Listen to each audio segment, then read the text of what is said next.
प्यारे बहन भाइयों, यीशु मसीह में आप सब पर सलामती हो। आज यीशु मसीह के पहाड़ी वाज के सिलसिले में हमारा ये 15वां सेशन है और हम मुकद्दस मत्ती की अंजील उसके 5वें बाब की 29 और 30वीं आयत को पढ़ेंगे।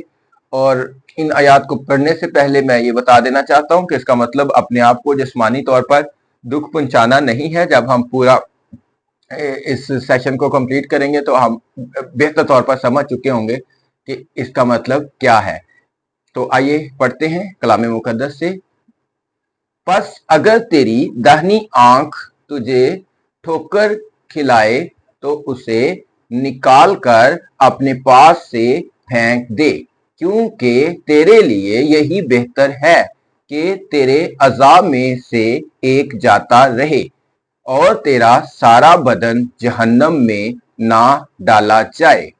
और अगर तेरा दाहिना हाथ तुझे ठोकर खिलाए तो उसको काट कर अपने पास से फेंक दे, क्योंकि तेरे लिए यही बेहतर है कि तेरे अज़ाब में से एक जाता रहे और तेरा सारा बदन जहन्नम में ना जाए। आमीन। खुदावंद के कलाम का पढ़ा और सुना जाना हम सब के लिए बरकत का बाइस हो। प्यारे बहन भाइयों, यहाँ पर खुदावंद यीशु कहते हैं कि अगर तेरी दाहिनी आंख तुझे ठोकर खिलाए तो उसे अपने पास से निकाल कर फेंक दे, ताकि तेरा सारा बदन जो है उसके स्वाब से जहन्नम में ना जाए।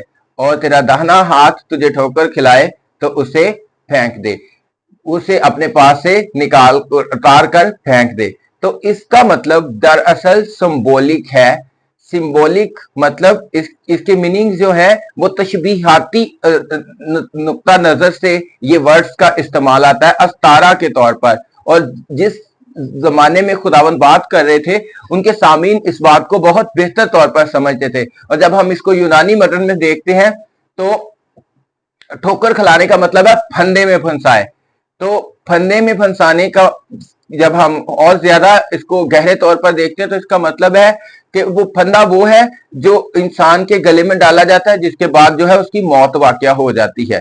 तो फंदे में फंसाए यानी कि गुनाह का बाइस बने वो चीज, वो आंख या हाथ।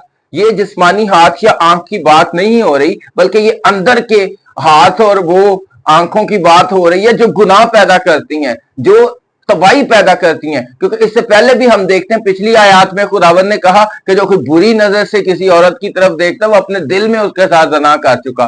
तो इसी बात को आगे बढ़ाते हुए उसको वजाहत करते हुए खुदावंद कहते हैं कि अगर वो अंदर की आंखें, वो अंदर के हाथ जो है ना, जो दिल के अंदर है, क्योंकि आपको सबको पता है कि जब हम हमारे अंदर दिमाग के अंदर पहले सारी चीजें हमारे तसव्वुरात में आती हैं फिर अमल में आती हैं। तो खुदावंद कहते हैं कि इन तसव्वुरात को ही खत्म कर दो, गुनाह की जड़ों को ही काट दो, ताकि तुम बेहतर तौर पर खुदावंद के काबिल बन सको। और जब हम इसको और थोड़ा बेहतर देखते हैं तो इसका एक मतलब ये बनता है कि वो सोसाइटी जो आपको गुनाह की तरफ ले जाती है उससे भी मुंह मोड़ लो, उससे लैदगी इख्तियार कर लो।